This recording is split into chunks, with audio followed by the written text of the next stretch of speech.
Okay, good afternoon, everyone.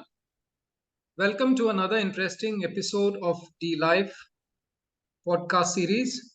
I'm your host, Nikheel Brid, a hotelier by profession and a fitness enthusiast who discovered D Life thanks to Neeta, my wife, who is also a hotelier and a D Life member and a low carb nutrition coach.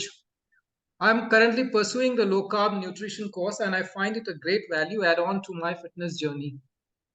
And I'm hoping to complete the course soon and look forward to changing lives for the better.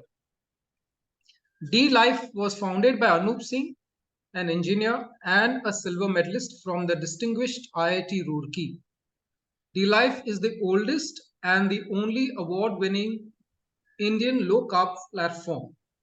We are very proud to announce that D Life courses are the only ones from India that have now been CPD UK accredited. Our most popular course, the D-Life Diploma, Low Carb and Metabolic Health, has now been awarded 60 hours of CPD credit points, which makes our diploma course one of the global best with the biggest number of credit hours than any other course in the world.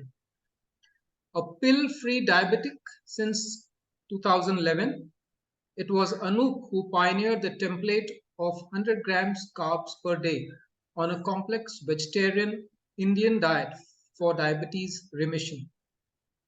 This path-breaking template helped thousands of Indian diabetics to subsequently find remission.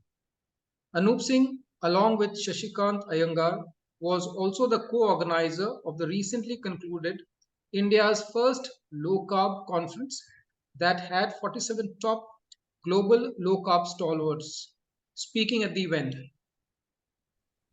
In today's podcast, I welcome our guest, Mandar Gadre.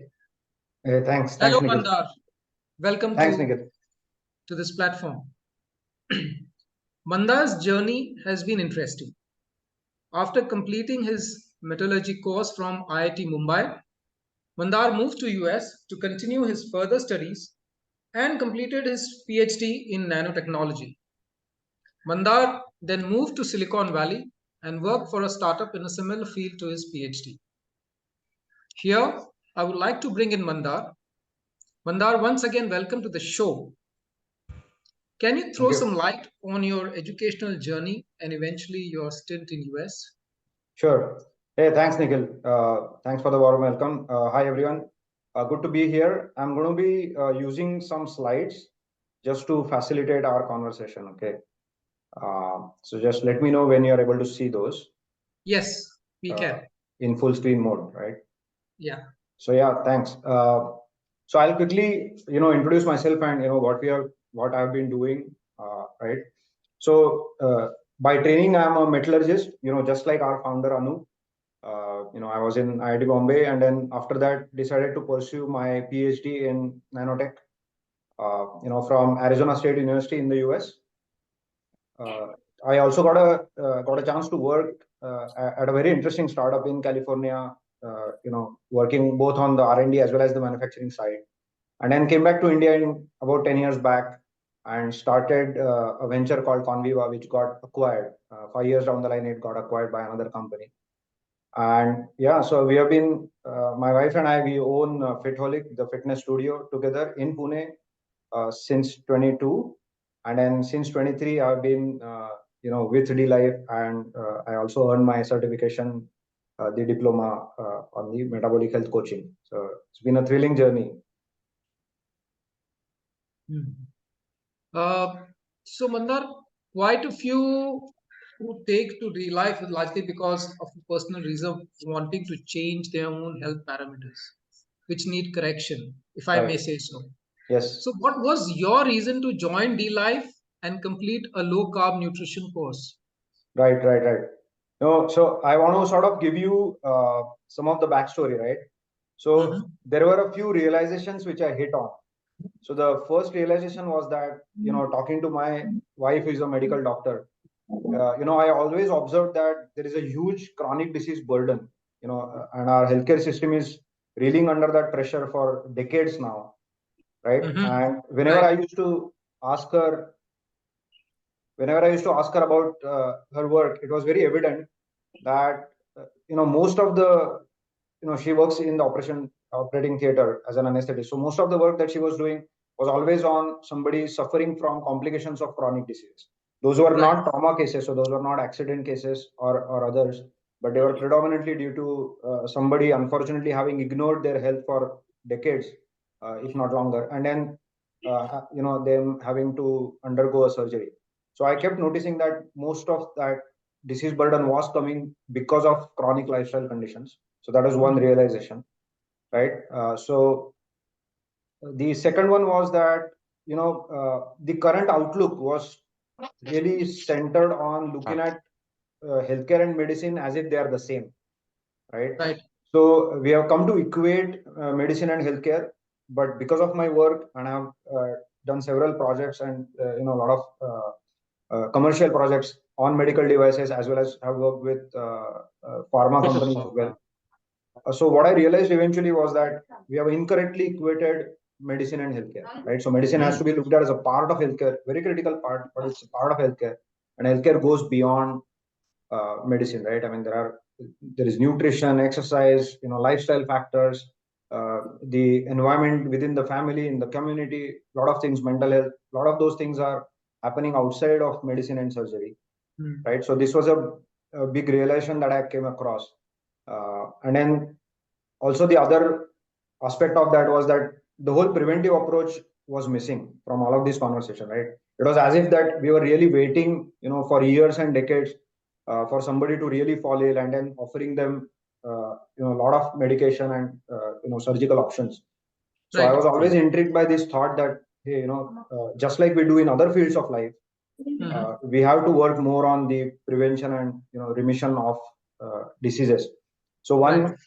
one example that I always give people is that, so let's say firefighting technology, if you take the example of that, that has really progressed very well, right? But in spite of that, we don't really leave fuel around, turn on our cooking gas any which way, leave matchsticks around or lit candles around, right? So we are very careful about how we behave around fire. It has no Right. relation with how great the firefighting technology is. This is nothing to you know take from or take any credit away from the firefighters. Of course, we respect them. They are brave men and women who help us fight fires. But we don't mix these two issues, right? We always behave in such a way that hopefully all throughout our life we don't have to dial the number of a fire station, right? I mean, that's how we behave. But unfortunately, when it comes to health, we are not really doing that. We are letting it slide. We are probably not showing enough curiosity about it. We don't find out enough about it, and unfortunately, within that paradigm, we then keep suffering from these diseases. So this was another very stark realization, that I came across. And then lastly, the third one, critical one, was that uh, I was an avid reader. I've been a student of science all my life. So even in my spare time, my go-to thing is to go read different aspects of science, just for fun. I like to be informed on that. So whenever I read about nutrition, it was very clear that pretty much all the mainstream nutrition advice that was out there was very superficial. So what I mean by superficial is the following, right? So you would always find content which was, hey, 3 ways to do this, achieve that, or 5 ways to do that, whether it is belly fat or building muscle, whatever, right? So Right. hardly anyone really connected that to the underlying biology of our bodies, right? So it always rang superficial. I'm not trying to right now say that whether it was right or wrong. The advice itself, we'll come to that. But Right. one of the biggest problems was that it was superficial. And then in some cases, it was very evident that the advice was simply wrong or it didn't ring true based on the fundamental biology, right? So these Right. were some of the realizations that I came across. Of course, huge contribution of my own wife Amruta, who is a medical doctor, and I have been continuing to discuss these aspects with her, right? So these are sort of our realizations that we have hit on together. When I say I do mean my wife and I. So we kept coming across this. So somewhere we kept thinking that one day we would love to work more in a preventive manner. So I as an engineer and she as a doctor, maybe separately, maybe together, but we would love to work on the preventive aspect. So I think these three realizations really formed the basis of what we ended up doing, especially in the last couple of years. Right. I see a curious, inquisitive mind wanting to know about human body, wanting to know more about nutrition, and a desire to get to the root cause in order to implement some kind of a solution. Is that a correct brief description of your thought process, if I may Yeah, ask? yeah, I would say so. I mean, I'm just a curious guy. There's nothing special about it. I just like to read, find out, and sort of think through things and read from the experts, of course. Yeah. So, after once you were back into India, uh, you decided to go in for FITholic. Right, right. So, what was in your mind when you uh, decided to start something called as FITholic? Right, right, right. So I'll give you the backstory, right? So, Yeah, so while I ran my first venture, which was in technology, sort of right. two threads came in my mind. One was that, as a next venture, let's do something which is outside of technology. That was one thread. Uh, I don't know, just because, right? I mean, I clearly have an entrepreneurial bent, so I thought about that. And we explored options because of that. The second thread was that it doesn't have to be a business which is built from scratch, right? So we could also acquire something. Right. So the backstory is that I literally looked for businesses which were up for sale or transfer of ownership, and that's how I found FITholic. So we clicked. So both my wife and I, we went and met the owner. We clicked really well with her, and she was relocating to the US, so she wanted to hand over completely the business. So that's how we came to be owners of FITholic Fitness Studio. So that was the backstory of that. And then we really loved the way she was running it, and most of that approach we are sort of continuing, at least the elements of it we continue to do that way. Where she was doing a very personal focused approach of applying good weight training techniques, using physical trainers who are certified from good institutions, and then in fact all of them are K11 certified. Did you were you a member there, if I may ask, before you? No, before that, in fact, we didn't even know about FITholic before. Okay. We actually became came to know about it later on.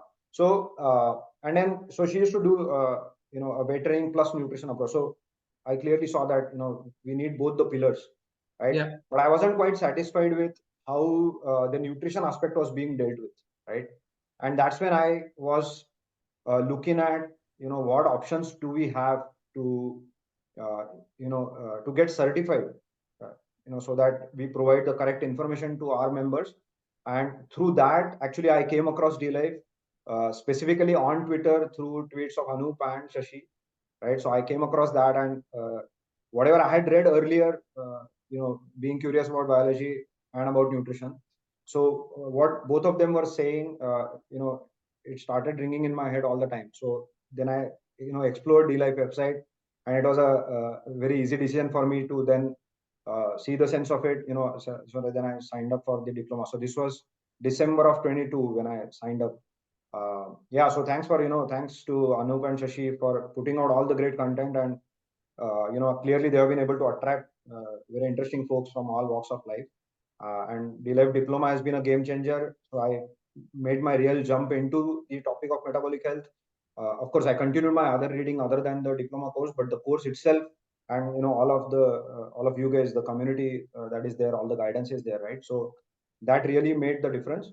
So for us as FITholic, it really rounded off our offering, right? So we of course we are a gym, we are a fitness studio, but in addition to that, instead of just giving the same old nutrition advice and diet plan, now we really take it to the logical conclusion, where we bring in the metabolic health aspect, and we help people understand that, right? So and in fact some of that approach is what I would want to talk about today. But yeah, that's been the backstory of how we jumped into FITholic and the way we eventually came to run it. So, firstly, before I move to my next question, how did you arrive at this name, FITholic? Does it have some kind of a significance? Right, right. So as we said, the earlier owner was instrumental in choosing that name actually. So we decided to I continue see. it. But yeah, we sort of the name grew on us. Instead of becoming just using the names holic, right? So like alcoholic, or now as we may say carboholic or whatever. So we sort of scratch that and then we say, okay, FITholic. So just a play on that word. I I I see that a lot of there are a lot of gyms, but very few who combine uh, correct specific advice with regards to weight training and nutrition. Right, And here, it's my belief that you really have an edge now after having got the D Life nutrition certification. right, So, uh, can you just briefly highlight what kind of stories you have amongst your members? right. Uh, how do they benefit from the both these aspects of weight training as well as now you being a metabolic coach? So, Right, how do you right, combine both these elements to pass on value to your clients? right, right, right. Yeah, perfect. So, what I want to sort of lay out is that, so anytime when a new member comes in, right? So, I want to sort of elaborate on how we slowly get them introduced to some of these concepts, because they may be new to those concepts, right? Right. In the title of this talk, we have called it the first principles approach, right? So it's just I mean, I'll admit it's just a fancy way of saying that we like to think from fundamentals, right? So essentially, like to think from fundamentals. Let our biology be the guide. So that's the guiding principle. What does that mean? That it means that we don't really want to rely too much on, let's say anecdotes. So hey, look at this celebrity or that influencer, or maybe look at these blue zones where potentially there are people living beyond 100, or hey, this is this trainer's plan or that dietitian's diet plan. So we don't really rely on that. uh, we also don't necessarily rely on this pathy or that pathy or some type of a therapeutic philosophy, whatever, right? Not to say that it may be right or wrong, but we really look at all of this through the biology lens, right? We let the biology be the guide. The third thing is that there is ever increasing body of this quote unquote research on all kinds of nutrition aspects, right? And I'm calling it sort of quote unquote, and we are going to touch on some of those aspects, that why I'm sort of calling it that. But there is a lot of times it is confusing, it is contradictory. One year they tell you this, the 5 years, 10 years down the line something else comes up. It doesn't really come out as a very coherent and logical picture of nutrition science. So we don't really rely on that. There are also all kinds of advice which comes through us from seemingly authoritative sources, right? These could be associations all over the world. There could be global bodies, right? So we don't quite go by that either. Right. There are also a lot of arguments to be made around nutrition in terms of regional arguments, cultural arguments, or just simply traditional arguments. Hey, we have eaten this way in this country or in this place, so that's why we should do it. I don't quite buy that, especially if it goes against the biology of our own bodies. There are also arguments based on fear, for example, right? That hey, Mhm. just do what everybody is doing. Why do you want to try something new? Why do you want to try this? Sounds extreme to me. Hey, let's not do that. Right. Why do you want to do so much? So it's actually fear based, because tomorrow if something goes wrong, they have this fear that hey, then I will have, then again somebody will say, or my doctor will say that why did you do all of this? So it's an argument out of fear. So we don't do that either. We also don't use any reasons outside of nutrition. Again, not saying that they are relevant or irrelevant, that's a separate topic, but I don't use or at FITholic we don't advise people based on any reasons which are outside of nutrition. So something is more energy efficient, something is climate friendly, or all that, right? So I want to Mhm. keep that discussion outside the door, because that's a separate discussion outside of nutrition, right? So we fundamentally focus on what is correctly there as per our biology, right? And Right. lastly, when it comes to exercise, there are all kinds of fads, right? So thankfully, we have a good team of trainers who are trained in a good school, like K11. Instead of going for any of those fads and that sort of a misinformation, we also gate that, where we say, okay, we'll focus on the basic building blocks of building muscle, for example, right? So we know that which are those building blocks, and then we coach people based on that. Because otherwise, what happens is they're always going to come across all kinds of exercises, all kinds of variations. There are nearly infinite variations that you can always do, but to get 80-90% out of your exercise, you don't really need to confused about any of those. You need to still focus on the fundamentals, which don't really change, right? Of course, this is not to say that new research is not being done. Of course, it's interesting research being done, but for most of us, it becomes confusing. So what if we really let our biology, which is well established, there is hardly any debate around that. What if we use only that to then derive the actions from there, right? So that's what I mean by first principles approach. So in fact, in this slide, I have taken more space to say what it is not, because that gets confusing, right? So our goal, when eventually somebody works with us for say 3 months, 6 months, or a year, is that 95% of the confusion in their head about nutrition and exercise should go out, because it went away for me. So I know it can, right? And we keep it very transparent. Again, all of this is not to say that people who come work with us shouldn't go and read online or watch YouTube or whatever, right? In fact, they should. I encourage them to do that, and then I encourage them to come back and ask questions so that we can have a healthy discussion, because there is all kinds of information which is always going to be thrown at you, right? So here is one quick example I'll give you to stress the importance of this approach, right? So for example, let's say I mean, I don't have a degree in finance, for example, right? But, and like many of you also may not have, but we have picked up the principles of, let's say, investing by being aware adults and reading about it, right? So for example, uh, one way to explain or one way to advise somebody on investment is just to tell them that, hey, go to this particular website, click on this column, and then invest in that scheme number 3, you invest in that vehicle, and you will earn good returns. One way is to just do that. The other way is to do is that, okay, let's first understand the fundamentals of investing. There is something called as risk, there is something called as return. Low risk, low return comes together, high risk, high return comes together, right? They come together. And whenever you have a mixture of these, somebody is assuring you low risk but high return, don't go with that. Now this fundamental principle we have grabbed and we have understood that, right? So for that, we don't really need to become or go have a finance degree. So what I'm trying to say is that I started asking myself that, okay, which are the fundamental principles within nutrition and exercise which are as fundamental as that?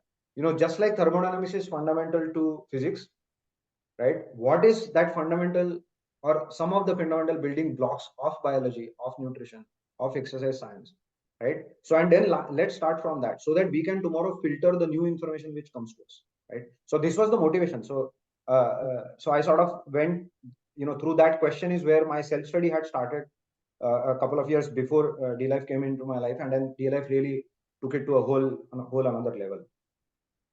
I have a question, and see, largely, I also go to the gym, I work out. I see multiple types of clients who come over there. One is that who really wants to, who has no idea about what fitness is, who has no idea about what nutrition is, and is very, open to the trainer or the person who's operating the gym, wants to really change himself or herself. Then there is one set of people who come into your gym who probably think that they have half knowledge, okay, of whatever your workouts and your nutrition. So how do you,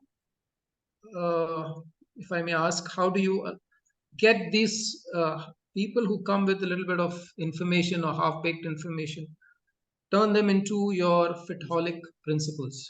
What is it that you do which is unique? Right.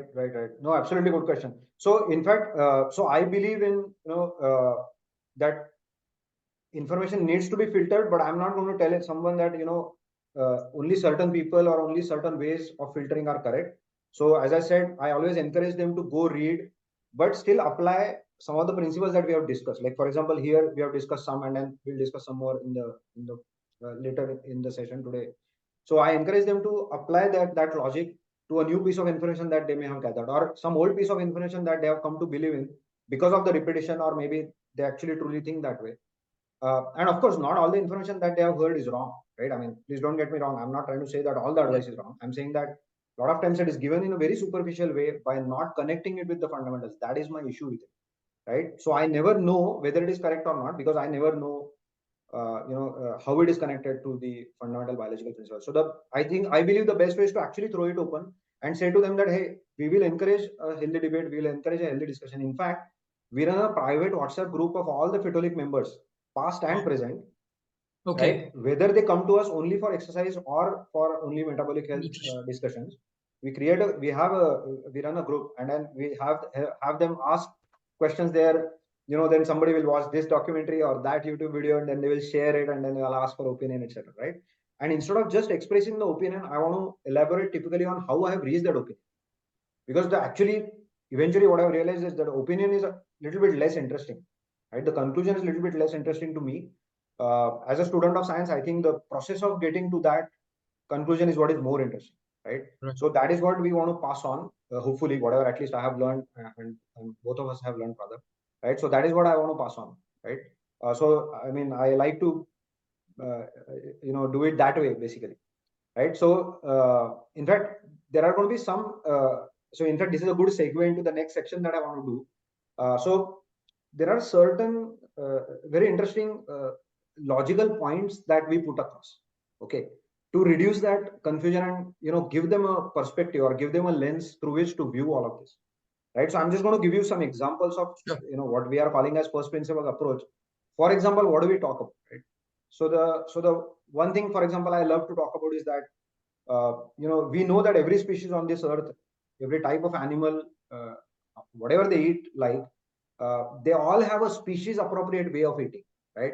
They all have evolved to eat in a certain way, and that's what they eat. And that to stay healthy and optimally have their performance going, they need to eat that way. Correct. I mean, you don't imagine that a lion will eat like a monkey, or a monkey will eat like a deer, etc. Right? You know very well that they have a species appropriate diet. But today, funnily, we pretend that like whatever 8 billion of us living on this earth, while we are the same species, we can have diametrically opposite diets, but they can all be biologically equally healthy. I'm not trying to tell you what to eat. That's your personal issue. Opinion. But when we make a claim, a biology claim, right, or a health claim, that diametrically opposite diet for the same species can be equally healthy, that doesn't ring true, right? It's just a matter of logic. This has nothing to do with whether somebody is studying nutrition or not, or studying science or not. It's absolutely not a matter of that. It's a matter of logic. Doesn't seem logical to me. So this is one point I always put up. Then people ask me that, hey, these, look at these bulls and rhinos and elephants, and they are building a lot of muscle by eating grass. I mean, why can't we? Right? It's a famous argument, especially given by the vegans. So vegans love to give that argument, but then I have to pause folks there and explain to them that, hey, it's not like they have chosen to eat grass. It's not like they suddenly appeared on this earth one fine day and all kinds of food was laid out in front of them, and then they chose, okay, I will eat grass or I will eat meat. It was not like that. They have grown and evolved in a certain type of condition, environmental condition, and food environment, which is an integral part of that environment, right? And they have grown out of that. So they have not suddenly appeared, right? And the more interesting part is that their digestive systems are diverse. They are made for that particular food. So what food they eat, what goes into their mouth and their digestive system, these work together to give the right nutrients to their bodies, to their system, right? So for example, I'll just give you a quick example, right? So if you take herbivores, if you take cows, buffaloes, even gorillas, right? So all of these are herbivores and they are eating those grass and leaves. Of course, they eat some specific types of grasses and specific types of leaves, and there is a reason for that also. But anyway, so and then their digestive system is making sure that they get the right nutrients. Now, what are those right nutrients, or rather, what is the process? The process is that all of these guys have the friendly bacteria in their large intestines or in other parts of their gut, which are which are carrying out a process like fermentation, converting a lot of these complex carbs, this fiber, into fatty acids, right? Short chain fatty acids. So essentially what their bodies are getting actually is predominantly fat and then medium protein and low carb.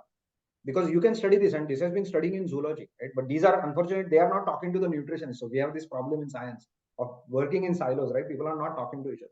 So people don't appreciate this fact that I don't have a stomach of a gorilla or the 4 stomachs of a cow. So I can't eat like the cow.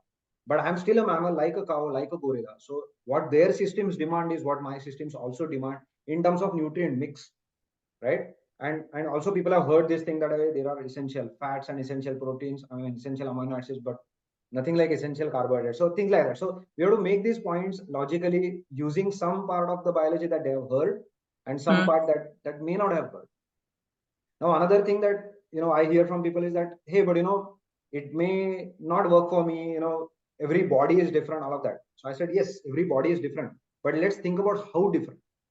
I mean, we just agreed that, and we know this as a fact that all of us are Homo sapiens, right? So we are the same species. Fundamentally, our physiology and biochemistry is not different, right? It's not that we are all getting the same diseases clearly, So people love to hide behind this personalization, and then I have to ask them that counter question that when you take an antacid in India and in the US, you don't ask for personalization. You took the same vaccine all across the world, then you don't ask for personalization.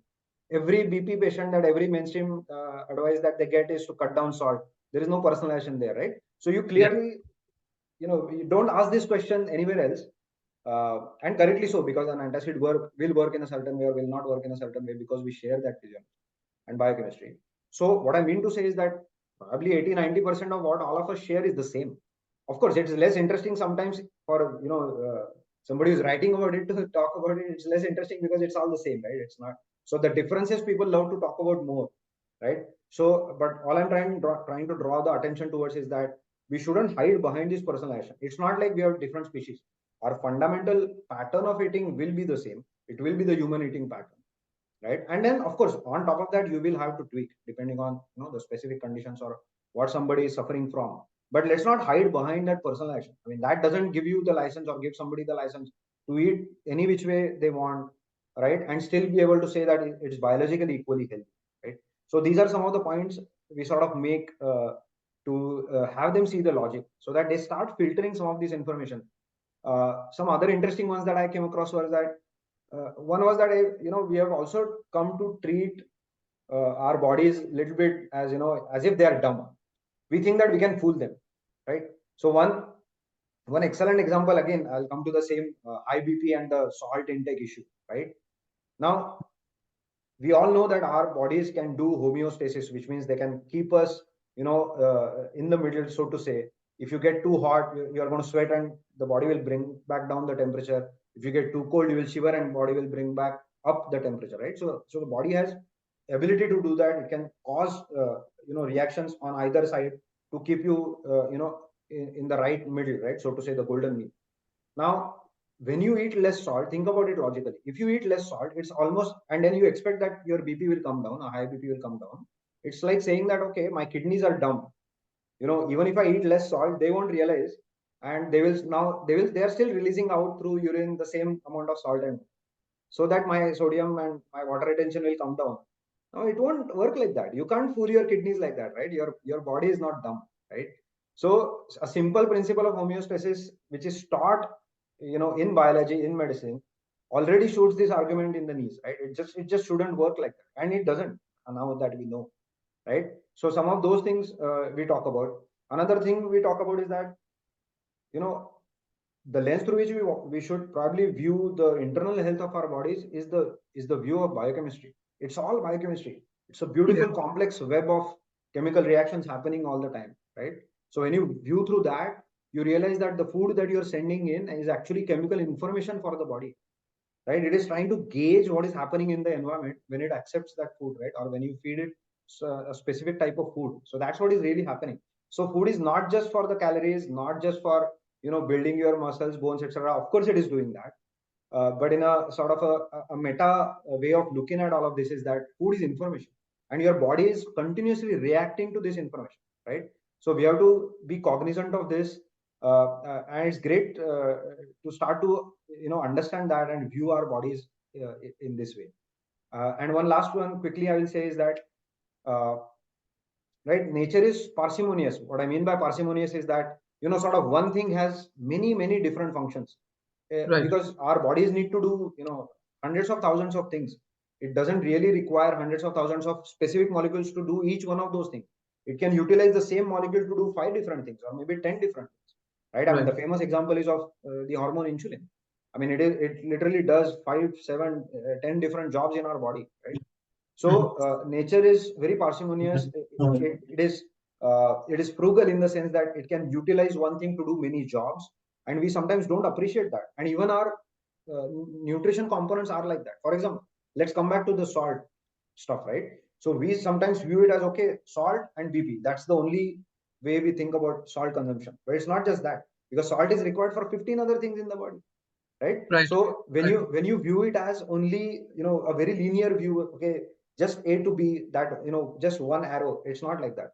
So we then fail to appreciate the fact that if my salt is then also required for, let's say, the nerve conduction, and if I eat less salt, less, especially less than what I need to eat, then I will suffer on that. That's why we saw a few days back, there were some very interesting Yeah. doctors posts who are warning people against eating less salt, especially if they're on BP Right. medication, right?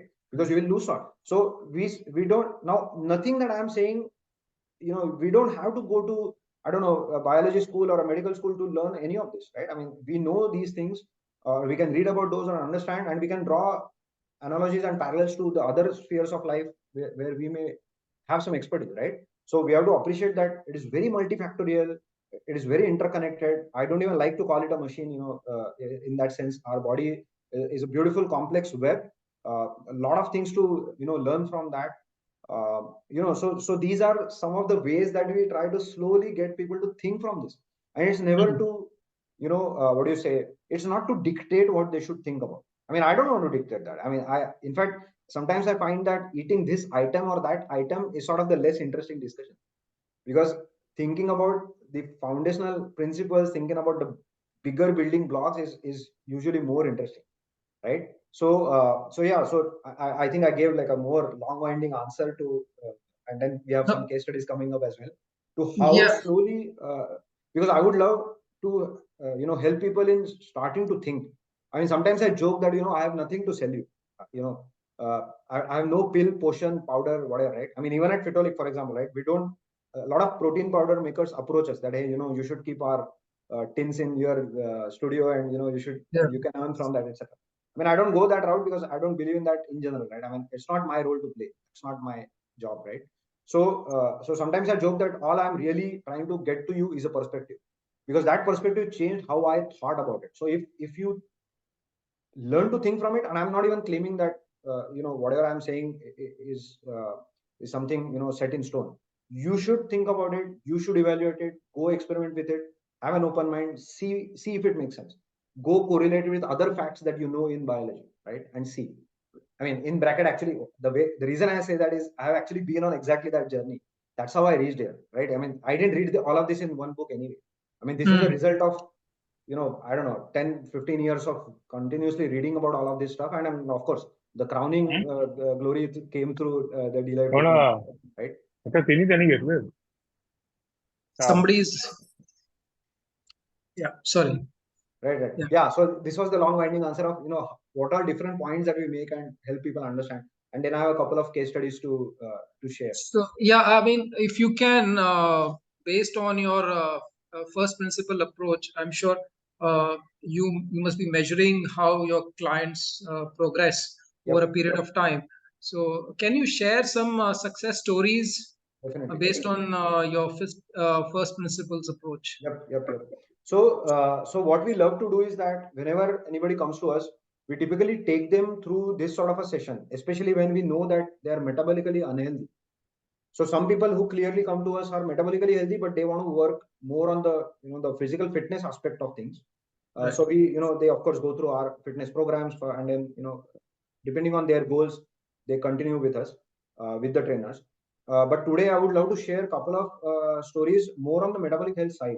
Some Right. of them come to us for exercise, some of them don't. But we actually take them through our first consultation, so to say, and then discuss all of this with them, this first principles kind of an approach, and then without using all the things that I said, without using anecdotes, without using confusing studies, because study war can always be done, right? I can always cite 5 studies and you can always cite 7. So without going into that, we help them explain.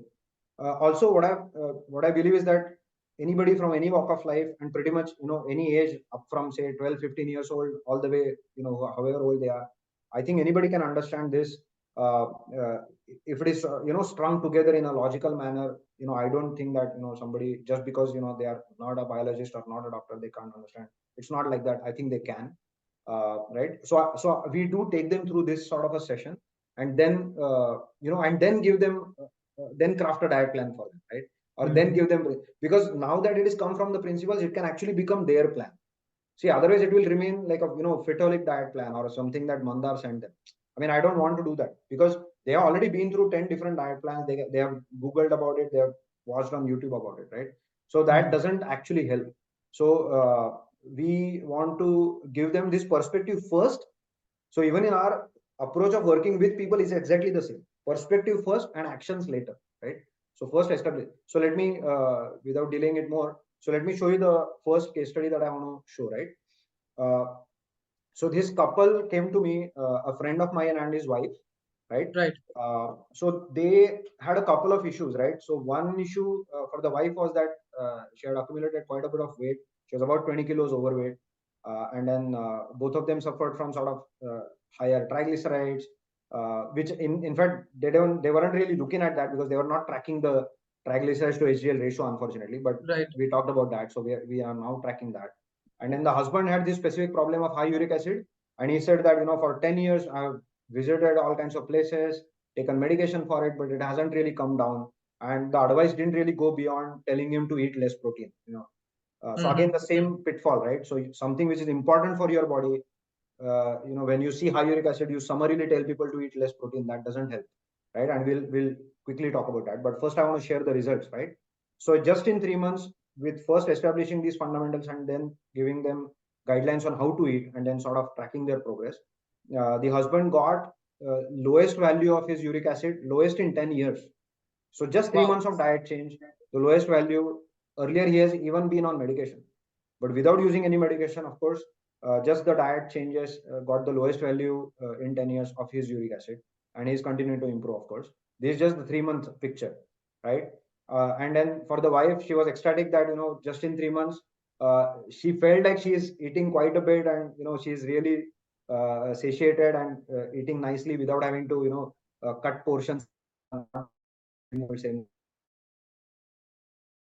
their energy levels. And of course, there was improvement in their triglyceride to HDL ratio, indicating that the heart health was improving, right? So just a quick technical point, as many of you know, but just to reiterate for those who may not or may not remember, is that, see, we can't just look at, hey, there is high uric acid in the blood.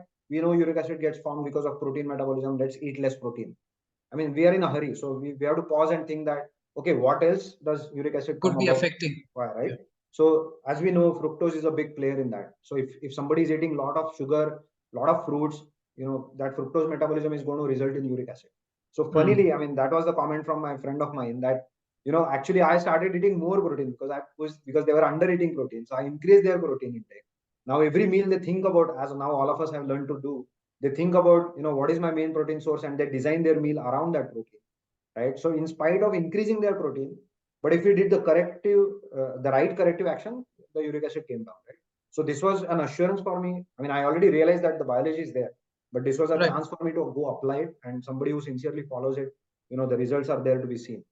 So this is very interesting, and then it was heartening to get messages like this, that they were very happy with the overall experience. So it is very gratifying to help folks, and once they see this, once they have seen the logic also, and then put it in action and seen the effect, they won't really need me, because again, my belief is that it's not about that you should keep coming to me for 10 years, 20 years. In fact, I consider that I would have failed if you need to do that. I should teach you enough in 3 months or 6 months that you can go wherever life takes you, and you should be able to maintain your health and fitness. If FITholic is really making a difference in your life, even if I don't meet you at all after that first session or whatever, I think you should have enough tools at least to go filter the information to make a difference to your own health. Right. So this was one case. The second one was, another very interesting case for me, very gratifying. This is the mother of a very close friend of mine, right? I mean, we go back like 30 years back, right? So what happened with her was, she's 67 years old.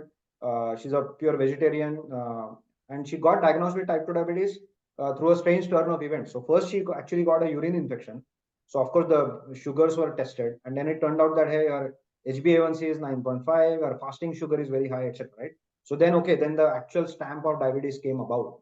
And then around that time, so then we connected, and then I took her through our consultation, and she really got the point. So this is again to stress the point that whatever session I do, I never shorten it or or anything like that. I tell them all that information because my belief is that everybody from any walk of life can understand all of this. Okay. Sometimes I don't even ask them at the beginning, what they do professionally, because I believe that, I mean, I ask them at the end, just to connect with them. But I believe that irrespective of the field that they come from, they can understand, because we are talking fundamental principles, and in fact, it is their right to understand all of this, right? It's their own health. In fact, they deserve to understand all of this, right? So I just help them understand. I'm just the messenger. So interestingly, so when she started following this advice, so in less than 6 months, I'm happy to report that HbA1c came down from 9.5 to 5.2. It had actually already come down in just 4 months. Okay. That big progress was already done. Okay. Not just that, her fasting insulin, which we track, which unfortunately doesn't get tracked in the mainstream, initially it was around 23.7. It came down to 10 in 4 months, and then came down to 5. Actually, I was a little surprised at this rapid of progress. But she really, really stuck to her guns. Even if she was invited outside for meals, etc., she would eat at home and not really, she really followed. What I mean to say is really followed the plan, right? She really stuck to it. So kudos to her for all this effort. Then thirdly, her fasting glucose came down, firstly from 147 to 105 in 4 months, and then 295, right? So, and her medication, very interestingly, medication was first halved by her own, because for the medication part, I always tell them to work with their doctor. So then when she visited the physician, he was happy to reduce it. And then at 6 month mark, the physician is happy to even stop it. Because now if you look at the numbers of fasting sugar, fasting insulin, and HbA1c, right, the diabetes has been put in remission, right? And lastly, and this was the last thing I was actually expecting, because she's overall fine. I mean, she was not that overweight, and somebody who is at 67, I wasn't hung up on the fat loss or the weight loss kind of thing, right? But she was on, happy to report that she actually came back to her ideal weight, right? So 6 to 7 kilos of fat loss, overall weight loss rather. We didn't measure the fat percentage, weight loss that we saw, right? And there are things which go beyond these numbers. I mean, I'm continuing to talk to her on the phone. In fact, just earlier today, we had our catch-up call to discuss, in fact, these numbers. So she reports that her energy levels are fine. She's doing her usual walks. She does all the housework that she usually does, all the cooking that she likes. No, she's continuing with all her other lifestyle without any, adverse reaction or any ill effects. So she's very happy with this, right? So again, another very gratifying case for me, telling me that, that approach works. And when you also as a consultant or as a coach, when you start seeing it in practice, it's just amazing. Sometimes I chuckle about this, I laugh about this, because I mean, I'm not otherwise what do you say, trained for this all my life, right? This is a new thing I picked up over the last couple of years. So sometimes I joke that, hey, I'm just a guy curious about biology, and but if I can grab these principles and start applying those, and of course I have taken my learning now to the next step, thanks to D-Life and the diploma. But all goes to say that, if you focus on the fundamentals, somebody can achieve these changes in their own health and fitness, right? So yeah, so happy to share both of these cases as well. So, in both these cases, I see that a lot of the positive effects have come because of the dietary advice. So, has it primarily been low carb, high protein kind of a diet which you have recommended to both of these clients of Yes, yours? yes, correct. And that's also to say that once we take them through the consultation, we let the low carb pattern emerge from the science. See, because science is always there, science is there, right? So, yeah, so there are sort of two ways to explain it. One way is that, okay, I will tell them that, hey, I take a low carb approach. I like low carb approach. I know it works. I also know that it will work for you. That's one way of saying. Uh, I know the other way of saying it is that, okay, let's discuss biology and let's see what pattern emerges. So I almost let it unfold in front of their eyes. So I use two things for that, right? So one thing I use for it is that the insulin response. Unfortunately, I don't have the graph right now, but as many of you know, the insulin response to macronutrients, right? So when we eat carbs, there is the highest insulin response. When we eat protein and fats, it's very low insulin response, right? In a nutshell. So and then I explained to them about, insulin resistance and its connection, close connection with all the chronic diseases. Then they realize, yes, I don't want insulin resistance. I want low insulin. And I only have them say the sentence that looking at this graph, you please tell me what macronutrient we should prioritize. So let it emerge from the science. So I literally have them say it back to me, right? I don't even say the sentence. I just show them the plot. I just show them the importance of insulin resistance. So this is one part I do. The second part I do is that to just the mammalian logic which I just gave, right? That every animal's digestive system is built different. So don't get confused when somebody tells you that, hey, somebody, that a gorilla is building muscles on a grass diet, so why can't you just eat salads, and why do you need this paneer and eggs and all of this, right? So to slash that, I then give them just information about this, that this is how the high fat protein and then low carb diet is there in every mammal, not at the mouth level, but at the at the level of the systems. So, and I give them these two clues which actually lead us to the same conclusion, that human dietary pattern fundamentally is high in fat and protein and low in carbs, without even giving it a name.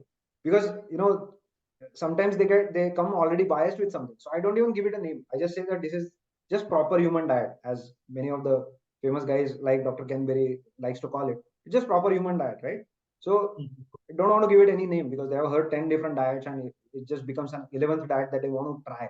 So I tell them that this is not about you trying, and this is not Mandar's diet. This is all of our diet. This is the fundamental eating pattern. Now, of course, what to eat, which items to eat based on this pattern, we can separately discuss.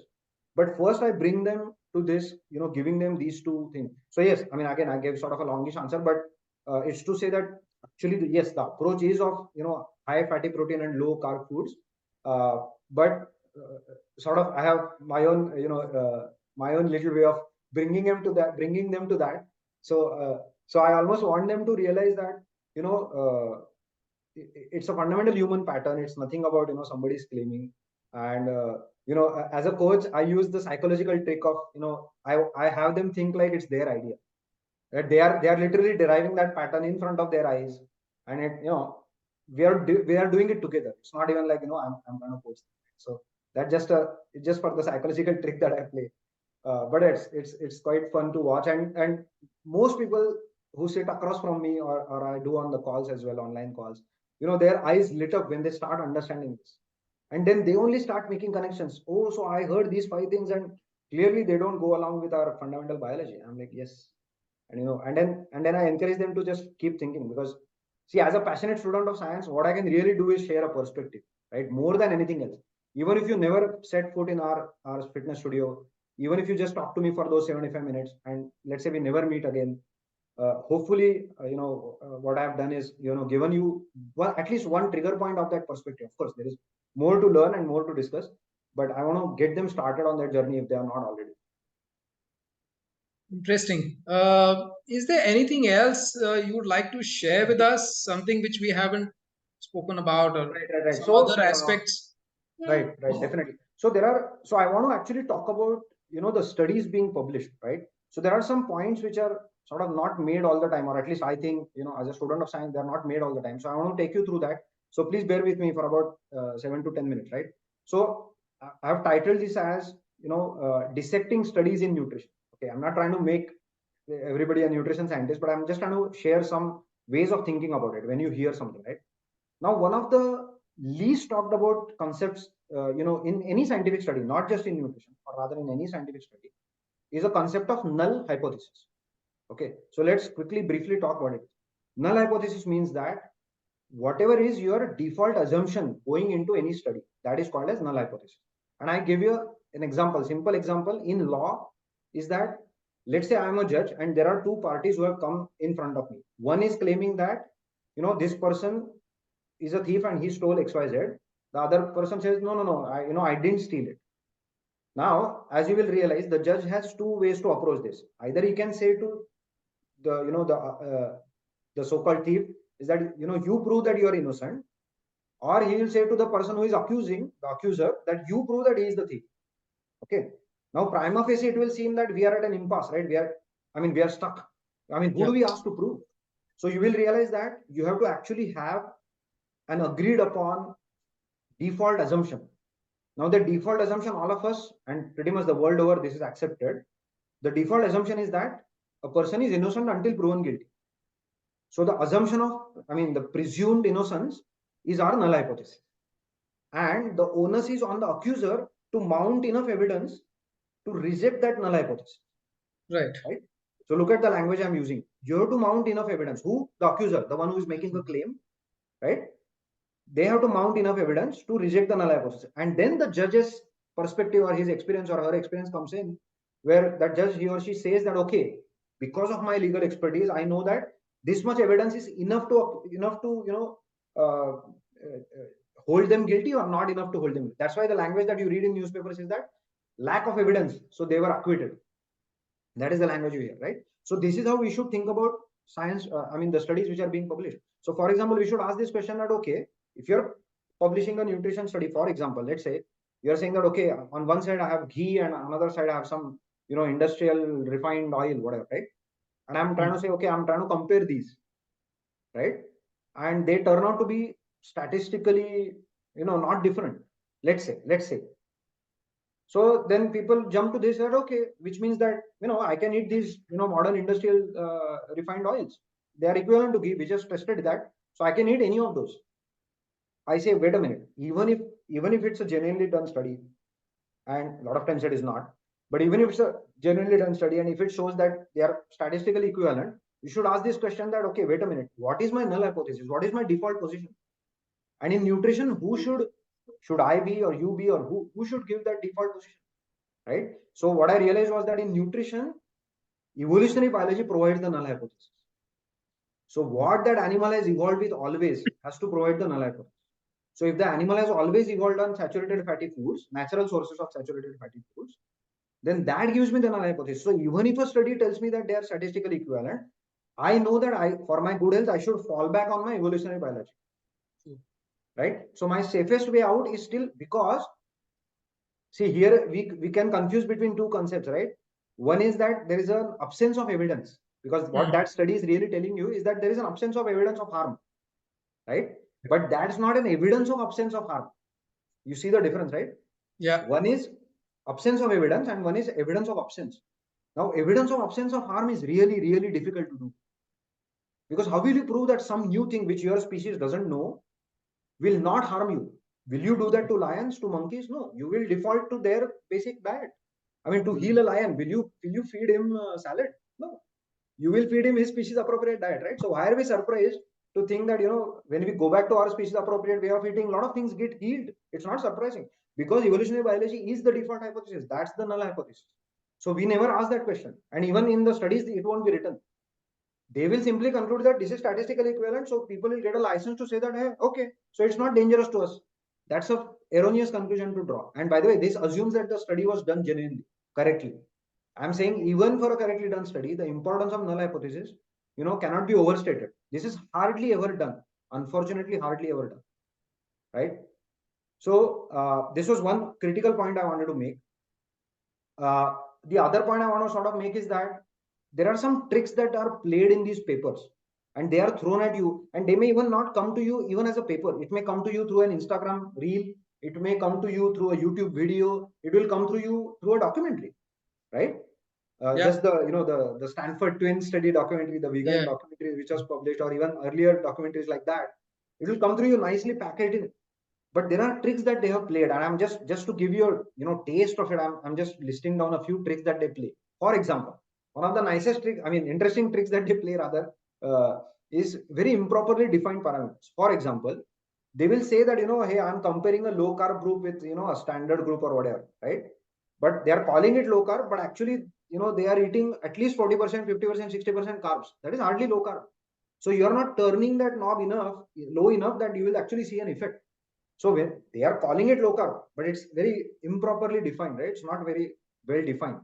The other thing that they will do is the data acquisition is very unreliable. This is, and in fact, nutrition is plagued with this problem. What is this problem? It's like, they go to thousands of people and ask them what they ate, and not just last week or, last 6 months, for last 20 years also sometimes, right?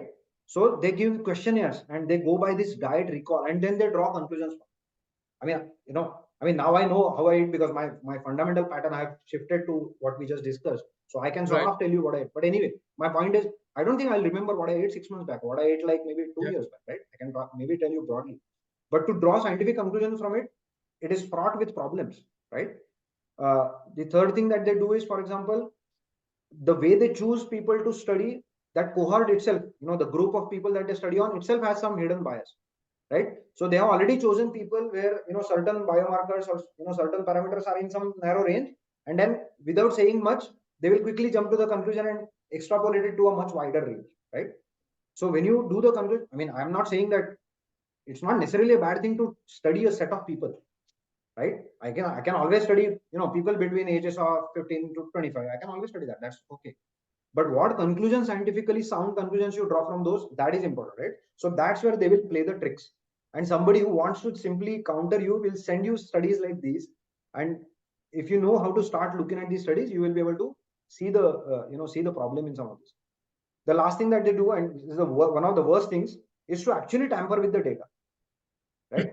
Which means you they can hide data. They will never tell you, okay, they actually studied 100,000 people, but they will never actually tell you that, because out of them only, let's say 40,000 people or whatever, out of 1,000 only 400 gave them the right conclusion or right behavior. They will show you only that, right? And famously, I mean, many of you know this example, Ansel Keys, right?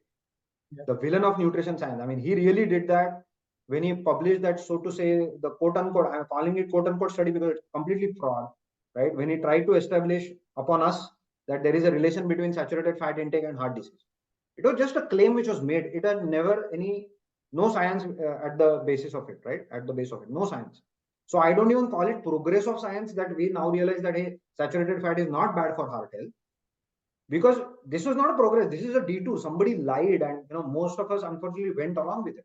And now people are waking up. I can't really call it progress. It was a detour at best, right? So Ansel Keys gives you the biggest examples, or one of the biggest examples of hiding that data. He did that study on 22 countries, but while showing you the graph, he showed you only 6 or 7 countries, supporting his claim. So that's not the right way to do science. And by the way, all of these people will call themselves scientists. They will all say that ours is the scientific approach, right?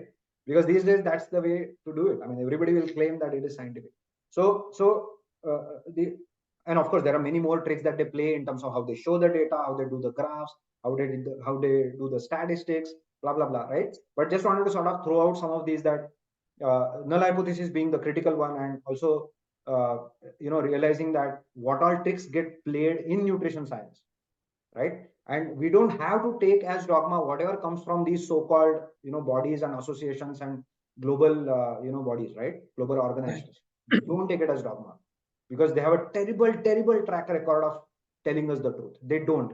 In a nutshell, they haven't, right? And lastly, what I want to show is that people, a lot of times, in fact, on Twitter, there are a lot of people who will say, oh no, we talk only evidence based, we talk only studies, right? Ask them if they know null hypothesis, right? Ask them who has the onus of proving something. Another trick they will say is that, okay, they will play in the lower layers of the evidence pyramid. So if you look at this figure, for example, I'll just give you a second to see it. So this is a pyramid, right, that I've tried to show here. uh, at the bottom of it, so the lowest rung is like the very simple evidence. It's not the highest quality, right? As you keep going up, there is highest quality evidence, but it has to be filtered through all of this, right? You can't simply just take some guidelines from somewhere and just say, because a lot of times those guidelines are not based in sound science. That's the problem. So but if somebody is doing it genuinely, they will realize that, okay, the evidence that they are looking at, where does it fall on this pyramid, right? I mean, is it just a simple case report, right? Simple case study, just like I did. I actually gave you anecdotes, but tomorrow I can't say that I have a statistically significant research report on FITholic members. Right now I'm not at that stage, right? So I just give you anecdotes. So but I have to realize, where am I operating, or eventually am I okay, are we doing control trials, or is there anything beyond that? Are there flip sides of doing RCTs, especially in nutrition? Are there meta analysis being done, and are there pitfalls of that as well? And lastly, we have to also see that which were the subjects of these studies, because some studies are, for example, being done just as a simulation. That is what I'm calling is as in silico. In silico means, I mean, in silicon means in the computer chip. So it's just a simulation being run, so it's just in silico. Or it is done in a petri dish, so you can take cells, right, and you can put them in some media and give it a hormone and see how the cells respond. I'm not saying it's the wrong way to do it. I'm saying there is a ladder of this evidence that slowly you have to build up. Of course, you can do and you should do, simulations and, in vitro studies, but we shouldn't stop there.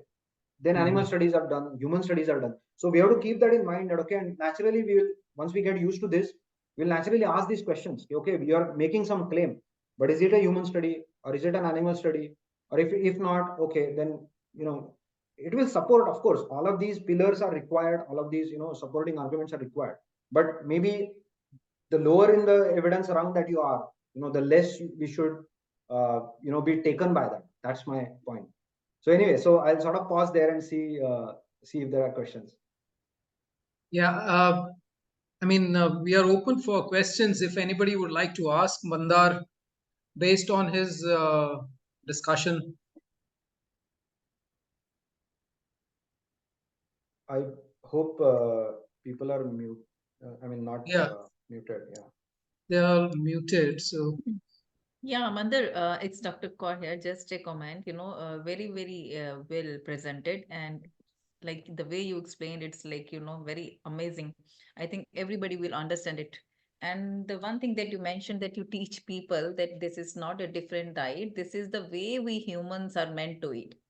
And the way you explain to people in the first session and you try to make them understand this is the way like they have to eat lifelong. It's not the journey like 3 months, 4 months, or a year journey Right. just to reach their health target. This is the way we humans are meant to eat. And I think, and you said like it's a right, it's their right to understand. So Yes. this is how the coach should be. I follow the same approach and I am really very much, it's great. You're really like how you teach people. I would say like it's a similar way like Anup used to teach other, like Shashi used to teach others, and Arun Kumar, and you are on the same track. Well done. Thanks. Thanks, Dr. Kaur. Thanks. mhm. Any questions?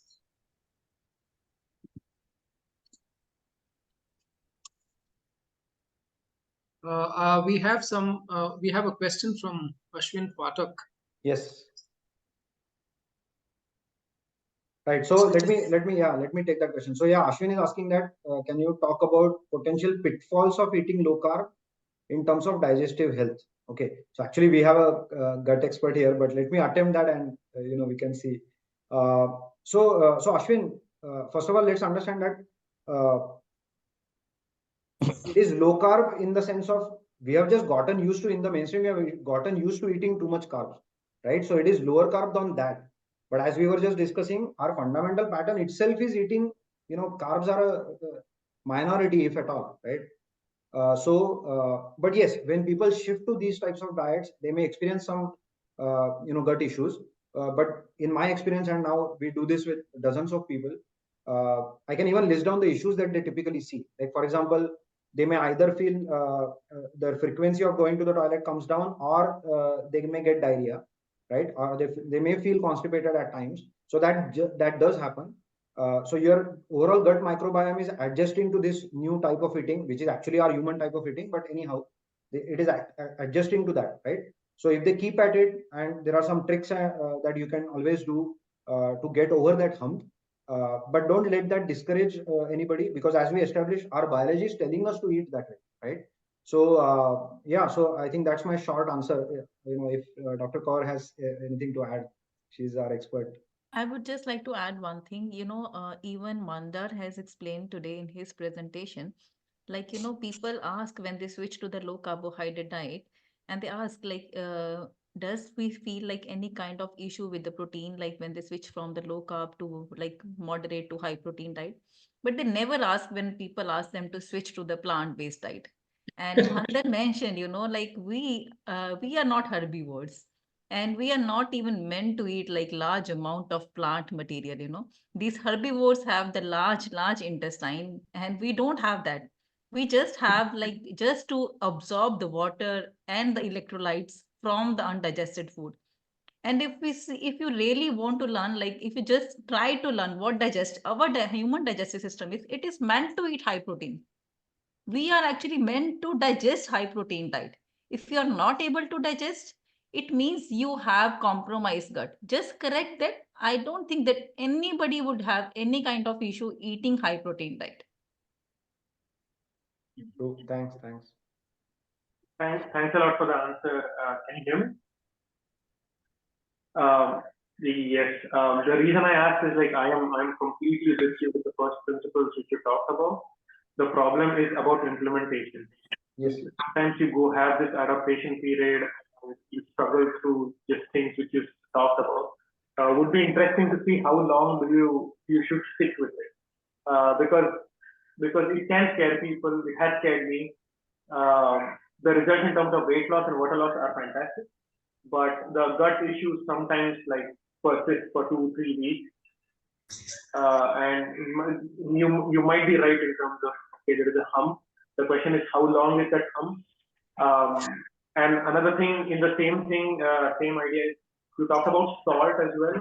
Can you talk about a little bit about which minerals in the salt, especially? Like we talk about sodium chloride mostly, which is probably 70% of our body's salty water, so it makes sense.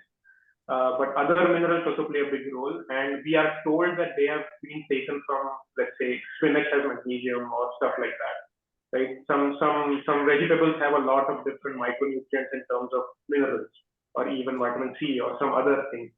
So how do we talk about, other than like, let's say, eggs and liver, start eating liver?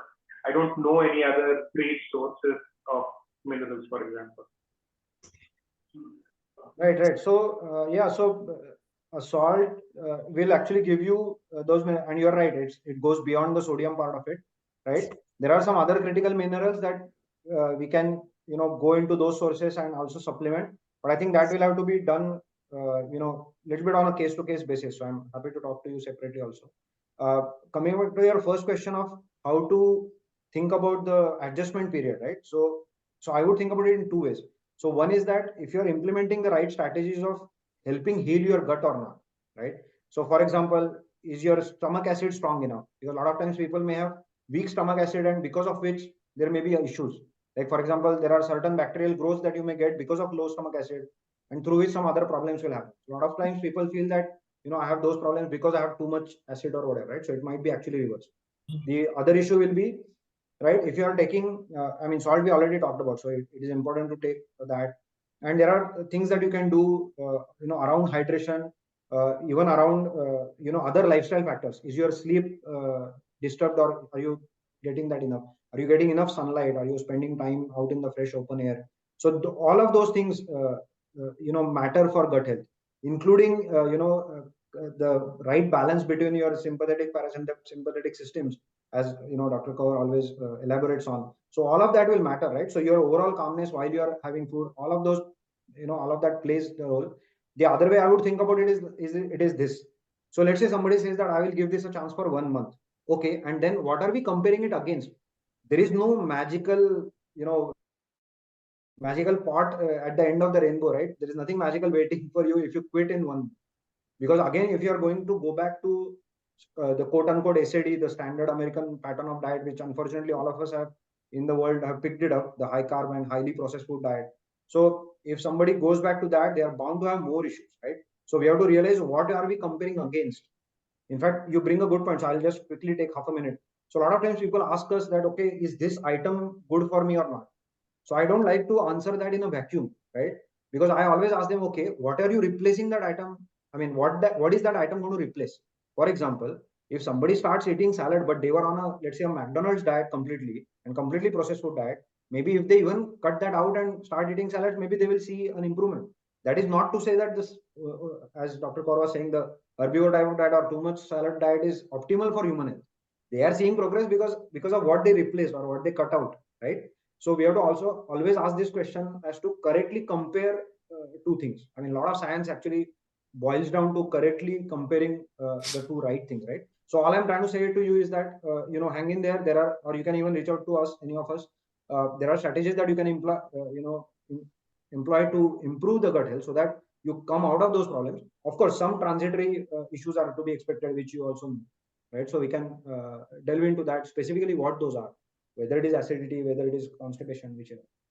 But all I'm trying to impress upon you is that since it's the fundamental pattern, someday you have to come back to it if you want good health.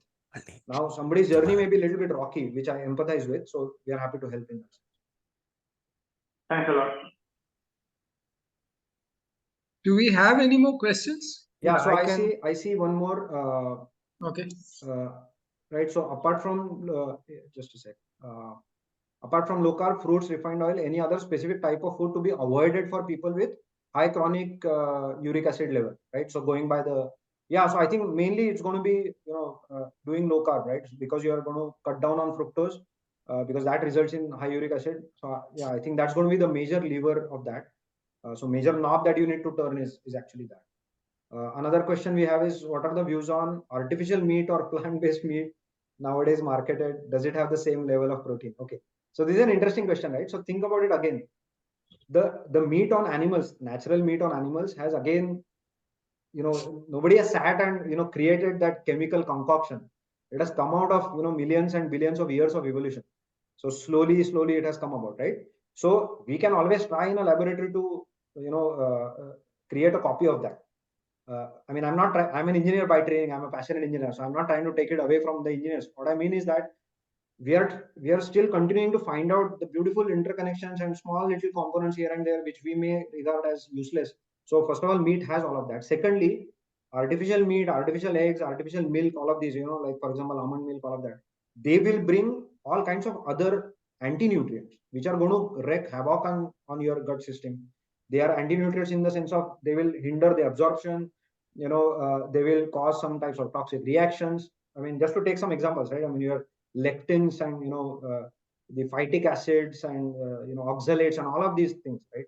So they are ample in, and then all the preservatives that I'm not even mentioning. So your body has to recognize it and be able to deal with it. If it recognizes something as a toxin, it can only deal with a very small amount. And if you're providing it something in a food like quantity which it has never learned to deal with, you're going to have a problem, right? So I would just stay away from any of these artificial meat, artificial eggs, artificial milk, because as I said, it's a null hypothesis issue for me. My fallback will always be natural foods, right? Why on my body will I test something which is new? Because proving, as we said, evidence of absence of harm is very, very difficult. I wouldn't believe in it, right? I hope that answers. Next question is the protein sources for pure vegetarians and also lactose intolerant. Yeah, life is going to be difficult for them. So yeah, to be blunt, they will have to rely on dairy if they are vegetarians. Or I will, even on a personal level, I may suggest to them that can you try eggs in any form, right? Because this is for your health, right? And they should, if they are absolutely lactose intolerant, I think they will have to try eggs, because other than that, I don't see how they will be able to safely do a low carb diet. But still, please don't go towards all these artificial meat or whatever.